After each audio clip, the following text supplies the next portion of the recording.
Bonsoir, nous nous promenons un peu dans un morceau de nature domestiquée. Nous sommes donc à un endroit où les animaux sont ensemble, de différentes races, de différents sexes, des petits et des grands. Donc il n'y a pas de séparation entre les âges, entre les sexes, entre les sortes d'animaux. Bien sûr, on ne va pas mettre beaucoup trop d'animaux sur un petit terrain, mais dont nos ancêtres savaient gérer un groupe, savait gérer comment faire et comment laisser les animaux dans un environnement extraordinaire, puisque le but n'était pas économiquement rentable, était heureux et en bonne santé.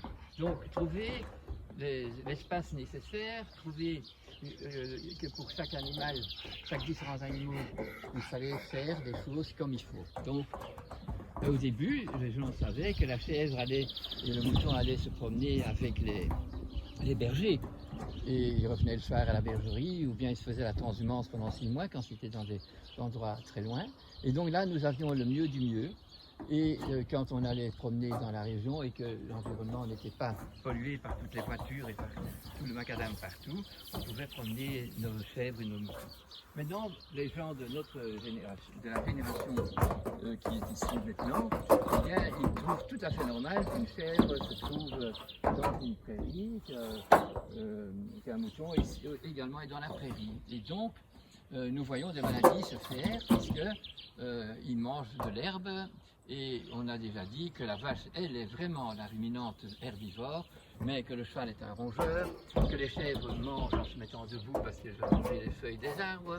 Et donc, comment est-ce possible que cette connaissance véridique de la vie d'une chèvre, de l'âme éthérique de la chèvre et de l'âme de tous les animaux, comment se fait-il que nous ne le savons pas et que si on devient professeur, si on devient éleveur, qu'on s'appelle encore éleveur, et on est pas un éleveur, on est un exploitant d'animaux, parce que notre but n'est pas de les rendre heureux, de manger de la viande heureuse, d'avoir du bon lait heureux, et de traire la vache sur place, et d'avoir sur place tout ce qu'il faut avoir pour être heureux et bien en bonne santé. Donc, j'espère vous donner ce soir, je vais être très court, mais cette envie de rechercher la vérité dans la réalité, et de faire la différence entre ce qui est une connaissance de vérité, donc une connaissance universelle, une connaissance de sagesse que chaque animal, chaque plante, chaque fleur, chaque élément sur la terre veut nous apprendre. Et qu'aujourd'hui, comme nous avons déjà pendant 100 ans tout à fait dévié de la norme normale et qu'on est arrivé dans une légifération de production au niveau des animaux et des plantes, c'est vraiment trop triste. Mais au niveau de toutes les autres choses, quand on construit des maisons, on les construit comme des bunkers et qu'on camoufle le bunker avec quelques briques, que nous faisons des isolations avec des produits qui sont dans l'hiver, on a donc vraiment dévié de la qualité pour ne faire que de la quantité économiquement rentable.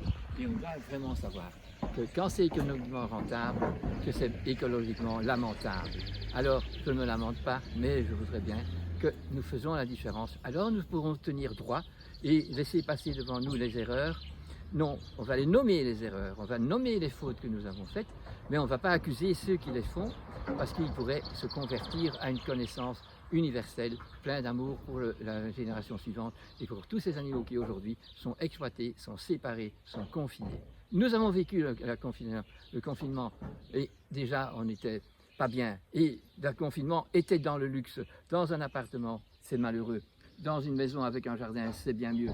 Mais on sait. Et alors en plus avec tous nos instruments, on peut aller partout avec pas en vérité, en réalité, mais on peut voir tout le monde avec FaceTime ou avec tous les écrans que nous avons. Alors enlevons les écrans et voyons la beauté du monde sans écran, et alors on verra aussi ce qu'il faudra entreprendre pour arriver à cette beauté, parce qu'on en est loin. Mais vous voyez ici, quand vous laissez quelques animaux vraiment libres, comme ils sont amoureux de la vie et qu'ils aiment les gens, ils ont tous un nom et ils sont tous heureux, ils prennent l'exploitant pas comme un gardien de prison, ils sont heureux parce qu'ils peuvent être dehors et qu'ils ont une maison et qu'ils ont des gens qui les soignent pour le bien-être d'eux-mêmes. Et donc, ils savent aussi savoir qu'à un moment donné, on les traite et qu'à certains moments, il faut sacrifier. Mais c'est sacré, donc ça se fait à l'endroit, ça devrait se faire à l'endroit où on habite. Ça devrait se faire, le lait devrait être travaillé et transformé, métamorphosé à l'endroit où on est. Il doit être du lait cru. Et alors, on a de la bonne santé. Donc chaque fois que vous achetez un lait stérilisé, un lait passé à une haute température, un lait qui est passé à la laiterie, qui est légal et qui est nécessaire pour la qualité de stérilisation, mais la vie est fertile et l'amour est fertile. Alors, faisons, quand il n'y a pas d'amour, de l'humour, pour arriver à faire quelque chose qui est bien, qui rassemblera tout le monde, les animaux, les plantes, les minéraux et la génération suivante. Bonne soirée.